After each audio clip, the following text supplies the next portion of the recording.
So hello everyone, आज हम discuss करने वाले हैं अबाउट दी कॉलम क्रोमेटोग्राफी। तो कॉलम क्रोमेटोग्राफी एक ऐसी टेक्निक होती है जो कि मिक्सचर ऑफ केमिकल सब्सटेंसेस को सेपरेट करने के लिए यूज़ होती है। सपोज़ करो कि आपके पास ये एक बीकर है, उसमें बहुत सारे क्या है, एक ये रेड कलर का कोई कंपाउंड है, ये ब्लैक कलर का कोई कंपाउंड है और ये कोई ब्लू कलर का कंपाउंड है। तो आपके पास क्या है, मिक्सचर ऑफ कंपाउंड्स है। तो कॉलम क्रोमेटोग्राफी की हेल्प से आप क्या कर सकते हो, इनको सेपरेट कर सकते हो। यानी कि आप रेड कंपोनेंट को अलग कर सकते हो, ब्लैक को अलग कर सकते हो, ब्लू कंपाउंड को अलग कर सकते हो। सो कॉलम क्रोमेटोग्राफी हम किस लिए यूज़ करते हैं? It is widely used for purification और separation of chemical compounds mixture in the laboratories. अब प्रिंसिपल क्या है, यहाँ पर दो फेजेस होते हैं, mobile phase and stationary phase. Mobile phase यानी कि जो मूव करेगा, और स्टेशनरी फेज़ यानी कि जो आपका फेज़ फिक्स रहता है, उसे हम स्टेशनरी फेज़ बोलते हैं। अब जो आपका कंपाउंड मिक्सचर है यानी कि जो आपका सैम्पल है, वो मूव करेगा with the mobile phase through the stationary phase. Stationary phase के थ्रू मोबाइल फेज़ और मिक्सचर जो है वो मूव करता है। मोबाइल फेज़ क्या है, जो कि मूव कर सकता है, और उसी के अंदर हम क्या डालते हैं, मिक्सचर डालते हैं। तो मोबाइल फेज़ के साथ साथ आपका मिक्सचर क्या करता है, स्टेशनरी फेज़ के ऊपर फ्लो करता है, और वो सेपरेट हो जाता है डिपेंडिंग अपॉन कि उनकी एडहेशन कितनी है। सपोज़ करो कि यहाँ पर हमने स्टेशनरी फेज़ जो है हमारा सॉलिड एड्सॉर्बेंट है, मोबाइल फेज़ क्या है, लिक्विड सॉल्वेंट है। अब जो आपका स्टेशनरी फेज़ है वो क्या है, पोलर है। वो क्या है, पोलर है। तो यानी कि आपके सैंपल में जो पोलर चीज़ें होंगी वो आपके स्टेशनरी फेज़ से क्या हो जाएंगी, चिपक जाएंगी, अच्छे से बॉन्ड बना लेंगी। Polar loves polar, right. तो जो पोलर, अगर आपके जो भी आपने सैंपल लिया था उसके अंदर जो भी पोलर कंपोनेंट होगा वो स्टेशनरी फेज़ के साथ बाइंड हो जाएगा। मोबाइल फेज़ जो कि मूव कर रहा है, जो कि नॉन पोलर है, तो जो भी आपका कंपाउंड नॉन पोलर होगा वो मोबाइल फेज़ के साथ ज़्यादा सॉल्युबल है, तो वो पहले इल्यूट आउट हो जाएगा। सो अभी हम डायग्राम से देखेंगे तो ज़्यादा अच्छे से समझ आएगा। तो यहाँ पर एक्सपेरिमेंटेशन कैसे करते हैं, सबसे पहले आपके पास क्या अपरेटस होना चाहिए। एक ग्लास ट्यूब होती है 20 to 30 सेंटीमीटर लेंथ की, और उसमें इनलेट होती है और आउटलेट होती है। इनलेट का मतलब है जहाँ से आप चीज़ों को डाल रहे हो वो आपकी इनलेट होगी, जी क्या है, बड़ी है। और आउटलेट जो होती है यानी कि जहाँ से हम चीज़ों को निकालेंगे, तो ये देखिए कितना छोटा साइज़ का है, तो आउटलेट क्या होती है, स्मॉल साइज़ की होती है। यहाँ पे हमारे पास कॉटन वूल या ग्लास वूल हम लगाते हैं नीचे, ताकि जो भी आपका अंदर मिक्सचर है या जो आपका स्टेशनरी फेज़ है वो कॉलम से बाहर ना निकले। और ये आपके पास क्या है, ग्लास की हमारे पास ट्यूब है। यहाँ पे हमने सॉल्वेंट है, उसके नीचे मिक्सचर है, और यहाँ पे हमारा एड्सॉर्बेंट यानी कि आपका स्टेशनरी फेज़ है। सो दो प्रोसीजर्स होते हैं कॉलम को प्रिपेयर करने के लिए। हम किससे पैक करते हैं, क्या पैक करते हैं, सिलिका और एल्यूमिना को हम पैक करते हैं। तो पहला मेथड है ड्राई मेथड। ड्राई मेथड के अंदर हम कॉलम में सबसे पहले क्या फिल करते हैं, ड्राई पाउडर्ड सिलिका, यानी कि सिलिका का ड्राई पाउडर हम उसके अंदर फिल करेंगे। उसके बाद हम क्या करते हैं, जो आपका मोबाइल फेज़ है यानी कि जो आपका सॉल्वेंट है, फिर हम उसको उसके ऊपर से डालते हैं, ताकि जो आपका सिलिका है वो क्या हो जाए, थोड़ा सा वेट हो जाए, थोड़ा सा गीला हो जाए, एंड वो सेटल हो जाए। सो अब यहाँ से from this point till the end जब तक आप करोगे, हमेशा आपका जो कॉलम है वो क्या रहना चाहिए, वेट रहना चाहिए विद द सॉल्वेंट। नेक्स्ट है आपका वेट मेथड। वेट मेथड में हम क्या करते हैं, ड्राई पाउडर नहीं डालेंगे, यहाँ पर हम सिलिका की स्लरी बना लेते हैं, एंड जो सॉल्वेंट है उसको प्रिपेयर करा जाता है। सिलिका को सॉल्वेंट के साथ मिक्स करके उसकी स्लरी बना के फिर उसको कॉलम के अंदर डालते हैं।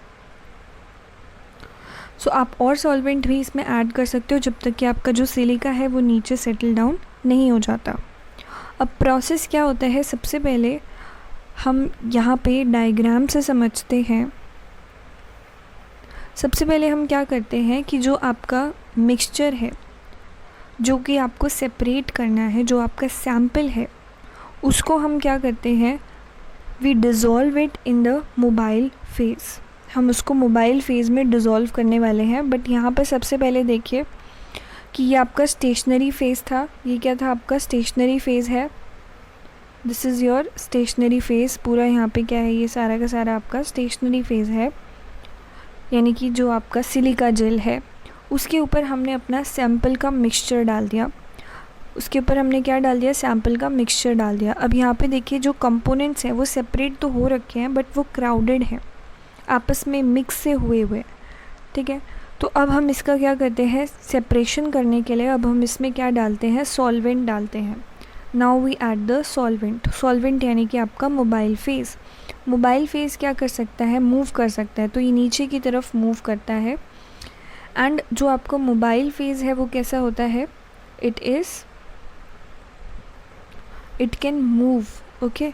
तो मोबाइल फेज़ क्या है, आपका मूव कर सकता है। एंड वो क्या हम ले रखे हैं यहाँ पे, non polar. So mobile phase is non polar. और जो आपका यहाँ पर स्टेशनरी फेज़ है वो क्या है, पोलर नेचर का है। तो जो देखो ये क्या है, स्टेशनरी फेज़ पोलर नेचर का है। तो आपके सैंपल में जो भी पोलर चीज़ें होंगी ना, जो भी पोलर कंपाउंड्स होंगे, वो एड्जॉर्ब हो जाएंगे इस स्टेशनरी फेज़ पर, बाइंड हो जाएंगे। एंड वो फिर नीचे नहीं जाएंगे, सबसे बाद में जाएंगे, ठीक है। उनकी अच्छी बॉन्डिंग हो जाएगी, वो ज़्यादा एड्जॉर्प्शन हो जाएगा उनका स्टेशनरी फेज़ के साथ, बिकॉज पोलर लव्स पोलर। तो जब पोलर चीज़ें सैंपल की पोलर स्टेशनरी फेज़ से बाइंड हो जाएंगी तो वो बाद में इल्यूट आउट होती है। तो यहाँ पे देखो कि जब हमने यहाँ पे सॉल्वेंट डाला, अपना मोबाइल फेज़ डाला, तो कुछ देर बाद आप देखोगे कि जो आपके ब्लू, रेड और मान के चलिए ग्रीन कलर के जो कंपाउंड्स हैं वो क्या हो जाएंगे, सेपरेट हो जाएंगे इंडिविजुअली। अब यहाँ पे आप जो यहाँ पे देख रहे हैं कि इधर इस ग्रीन वाले के नीचे कुछ आपका सॉल्वेंट का अमाउंट है, कुछ मोबाइल फेज़ है जो कि हमें ज़रूरत नहीं है, तो हम इसको टैप खोल करके इसको निकाल लेते हैं। एंड उसके बाद जो आपका ग्रीन पार्ट है, यानी कि जो आपका ग्रीन कंपाउंड है, उसको हम निकाल लेंगे। यहाँ पे देखिए जो ब्लू वाला है, ब्लू वाला सबसे ऊपर है, क्योंकि इसकी पोलैरिटी क्या है, ज़्यादा है। इसका मतलब इसकी पोलैरिटी क्या है, ज़्यादा है, राइट। क्योंकि हमारा जो स्टेशनरी फेज़ था वो क्या था, पोलर था। स्टेशनरी फेज़ क्या था, पोलर था। तो ऐसे कंपाउंड्स जो कि पोलर थे आपके मिक्सचर के अंदर, वो सबसे बाद में इल्यूट आउट होते हैं, क्योंकि वो एड्जॉर्ब हो जाते हैं स्टेशनरी फेज़ के सरफेस के ऊपर। उसके बाद आपका ये रेड वाला है, उसके बाद हमारा ग्रीन वाला कंपाउंड है। अभी जो ग्रीन वाला कंपाउंड था, इसकी जो पोलैरिटी थी वो सबसे कम थी, इसीलिए वो पहले इल्यूट आउट होता है, ठीक है। क्योंकि ये ज़्यादा सोल्यूबल किस में है, मोबाइल फेज़ में। मोबाइल फेज़ क्या है, नॉन पोलर है, तो ये मोबाइल फेज़ के साथ साथ नीचे आ जाता है। तो इसके बाद आप टैप खोल के अपने ग्रीन वाले पार्ट को निकाल लोगे। सिमिलरली फिर आप नेक्स्ट स्टेप में क्या करोगे, नेक्स्ट स्टेप में हम ये जो हमारा रेड वाला पार्ट है, जो आपका रेड वाला कंपाउंड है, इसको निकालने से पहले आप ये जो आपका सॉल्वेंट है इसको रिमूव कर लेते हैं। फिर अगले स्टेप में ये रेड वाला इल्यूट आउट हो जाता है, और लास्ट स्टेप में आप इसी तरीके से ब्लू वाले को बाहर निकाल सकते हो, उसको कलेक्ट कर सकते हो, okay. So this was the process. सबसे पहले मोबाइल फेज़ को आप कंटिन्यूसली ऐड करोगे थ्रू आउट द प्रोसेस, जब तक कि आपका जो मिक्सचर है वो सेपरेट नहीं हो जाता। नॉन पोलर कंपोनेंट्स ज़्यादा ट्रैवल करेंगे देन द पोलर कंपोनेंट, क्योंकि नॉन पोलर हमारा जो सॉल्वेंट है, हमारा जो मोबाइल फेज़ है, वो क्या है, नॉन पोलर है। तो जो भी सैंपल में नॉन पोलर सब्सटेंस होंगे वो आपके सॉल्वेंट में सोल्यूबल होंगे, एंड वो तेज़ी से आपका नीचे फास्टर मूव करेंगे।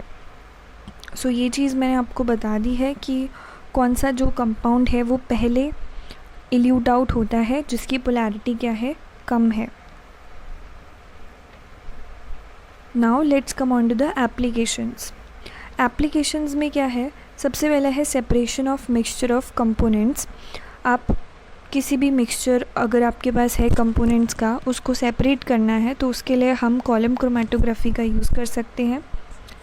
Then removal of impurities purification process के लिए, isolation of active constituents, isolation of metabolites from the biological fluids, आप मेटाबोलाइट्स को भी आइसोलेट कर सकते हो, आप ड्रग्स की एस्टिमेशन कर सकते हो. A chemist uses it to figure out how much drug is in a drug sample. तो एक जो आपका ड्रग सैम्पल है उसमें कितना अमाउंट ऑफ ड्रग है, इसको भी आप कॉलम क्रोमेटोग्राफी से एनालाइज कर सकते हो.